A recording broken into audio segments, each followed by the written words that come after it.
For those of you that don't know, the UK's European Union membership referendum last month resulted in the people of the UK voting in favour of the UK leaving the European Union, which is better known as Brexit. This has begun a process of political and economic change for the country. Now, there's no doubt that Brexit has shocked the world when many people thought that the UK would remain in the EU, and this shock has caused the British pound to plunge to a 30-year low against the US dollar.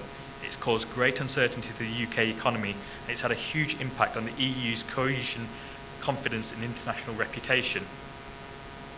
Of course, the problems it has caused in the UK and the EU has had far-reaching implications, and the shock was felt right across the world.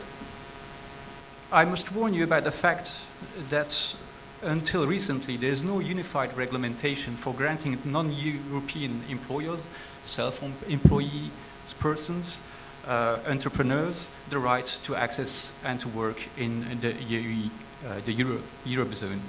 Why is that? It is because the states have been very jealous of their prerogatives about organizing immigration, and it has been very difficult to convince them that they should accept common rules about foreign immigration. And secondly, because the instruments that were placed, that are being put into place by Europe, are realized through the means of directives. Just to give you a shortcut in the explanation of what a directive is, the directive gives the European guidelines the member states need to put into place, but then the national members, the European states, need to implement those guidelines.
It now gives me great pleasure to call upon the President of Lawasia, Mr. Prashant Kumar, to kindly address this august gathering. Over to you, sir. For conducting year by year such a wonderful moot competition. And you know, when the young students who are all future lawyers come and they become part of us, it fills every place with energy, enthusiasm, and hope for the future.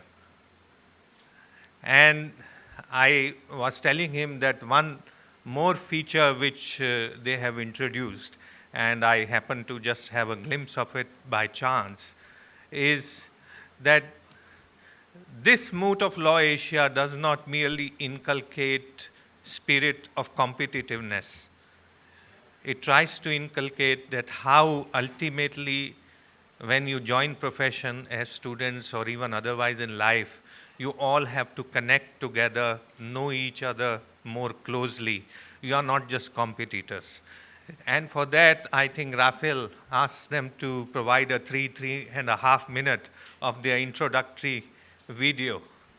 And in that, some of them fooling around, doing all the things. It just brings everybody together and equal in a spirit of celebration. That Sri Lanka itself was so overwhelming, welcoming of Lawasia that frankly I have not seen heads of states staying back for such a long time and immerse themselves with the objectives of two organizations who stand for the rule of law, that is Lawasia and Bar Association of Sri Lanka.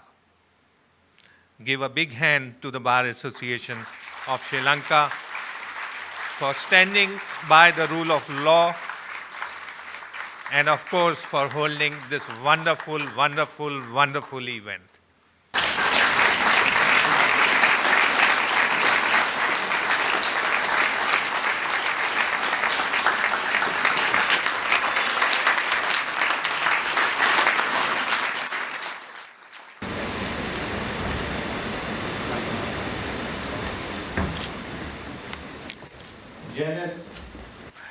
Lawasia is a wonderful, wonderful organisation. For me, the inspiration of the last 18 years has been because it stands for the very best things about the legal profession and the legal community and the important role that it plays in the whole of our society and the fact that the fabric of our world would not be what it is without the legal profession there. And it's been a true honour and a true privilege to serve this wonderful organisation. But even the high-minded ideals aside, and they don't deserve to be put aside, more than anything, you'll hear it said over and over again that Lawasia is a family. And I think that that's one of the most important things about it. It is a very nice organisation.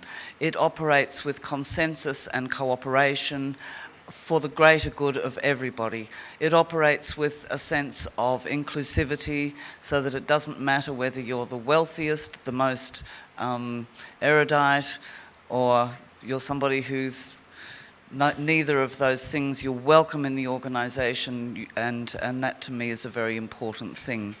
I must pay tribute to all of the executives and the presidents that I've served. Each one of them, each individual involved, has shown the most amazing generosity, altruism, and again have just exhibited the finest ideals that you can find in human beings anywhere.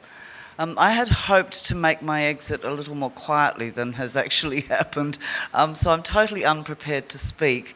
But I would just like to end what I'm saying by thanking so many people, not by name, it would take far too long, but I'm delighted that my last public appearance, if you like, in Lawasia has been at this very wonderful conference, which has been so beautifully organised, so successful, and the fact that there's still a packed room at the end really is such a tribute to the success of the conference. So I really thank the organisers for that.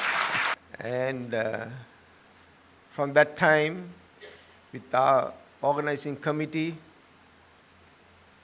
we had many, many eminent men taking over different tasks and heading different committees and taking huge responsibilities, much at their own expense. Some of them are present here with us. Some of them are not here with us. But I must congratulate at least few of them for an open acknowledgement for the work that they have done at their own expense of time and money. Mr. Manilal Fernandu, the chairman of the inauguration committee and all the sessions. Mr. Neela Kandan, for the in charge of the sessions. And getting all the publications on time, which he did immaculately. And of course, the publications, we have Mr. Yasanta Kodagoda and Mr. Iraj De Silva. And of course, Neela Kandan's entire family was working on that. And then we had everyday functions organized We had different committees, of course. Yesterday's one, the day before yesterday's one at Golf Face was at the expense of two people. The one is a lawyer, Hemakadi Alvis. He's not here, but please, a round of applause for him as well. And for Mr. Sanjay Gardner of Golf Face, who did a marvelous job for us. And yesterday again, we had to again and again thank even Hotel Hilton for a great sponsorship that they did. And finally today at Kingsbury, there's going to be, you may have thought for a moment that today, at this moment, this is the finale. No, it is not. The finale is tonight. I have to apologize. Ladies and gentlemen, you need to give a big round of applause to Mr. Rajiv Amarasuriya, the convener of this organizing committee. If not for him, most of all what we did could not have been achieved. He was such a strength at all times. Sometimes I used to get emails and SMSs at not 12 o'clock in the night, sometimes 2 o'clock and 3 o'clock also. I did not know whether he ever slept. So he is one of the biggest strengths that I have had on this committee. It's tiresome. I think you're all tired. We are all tired. I'm also tired. These 4 days has been hectic, but we have a sigh of relief at the end of this seminar, at the end of these celebrations, at the end of this program. We have this relief that we have done this very well to the satisfaction of all of you, I believe. For having completed a very successful Golden Jubilee conference. Let me also congratulate Mr. Upul Jayasuriya for the marvelous preparation and all the organization of this conference. We appreciate very much the role of Lawasia in promoting the rule of law all over Asia, supporting good justice system, in educating people, and also in promoting exchange of between legal communities in Asia.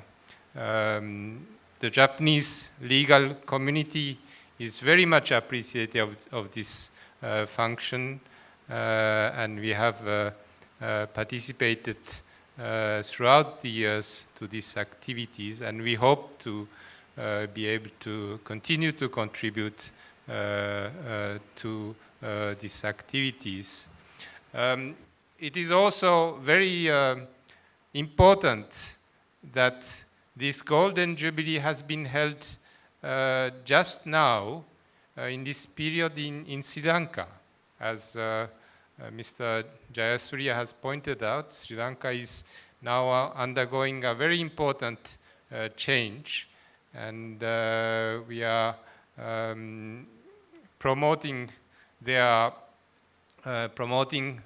rule of law. They are trying to welcome investment, and I'm very glad that many lawyers from the world came and saw what is happening actually in Sri Lanka. We, Lawasia, the Pacific region, and the neighboring countries control the majority of the population of the world, and therefore we have all common issues which we have to address.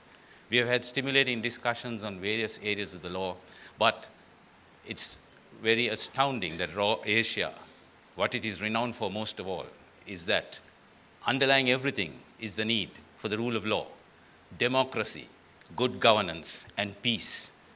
And this has to be through the whole region, and not only the whole region, but all our supporters from beyond the region, because without that foundation, our discussions on law, our best of laws, will have no meaning. So whilst we have to grow in strength, we realize the need for not only our individual bars to be united and strong, we realize the need for us to stretch out, to join hands as a common bars, to address each other's common problems and our problems. And we know that it's only in that unity that we can be strong and renowned for what Law Asia is known for, the spirit of the law, the fundamental of the rule of law, peace and democracy.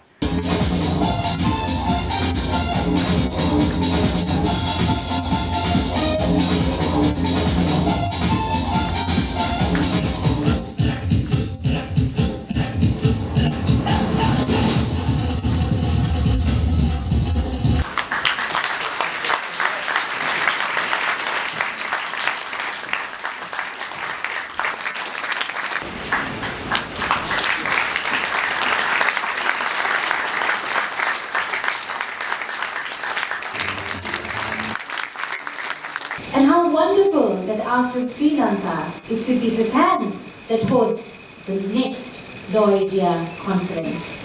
Ladies and gentlemen, to speak to us about the preparations for the 2017 Lawasia conference, it gives me great pleasure to call upon the past president of Lawasia, Mr. Isomi Suzuki, to stage to speak a few words. Even though you are very great lawyers with the highest standard, you should have time. You should play a bit philosophical, sentimental person.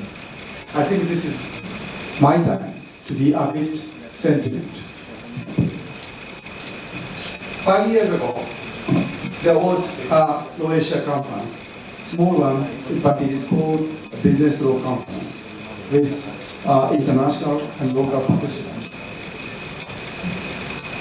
Before the opening of that conference, the Sri Lanka Bar did conduct silence prayer for all the victims suffered from the tsunami caused by the Japanese big earthquake.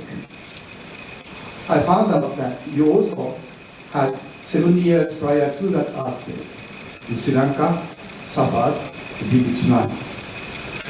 That was the time I felt very much mutual friendship and sympathy with Sri Lanka and also Sri Lankan legal community. I would say, personally, I would like really to make all of you, especially the Sri Lanka legal community, come to Tokyo and give my time to express my heartfelt friendship and sympathy to you.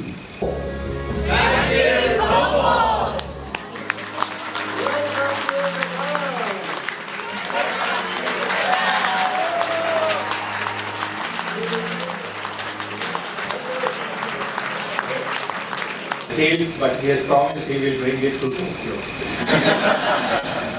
So with this, I declare Lawasia Jubilee as closed. And also please note that Lawasia 2016 can be watched on YouTube as well. So make sure.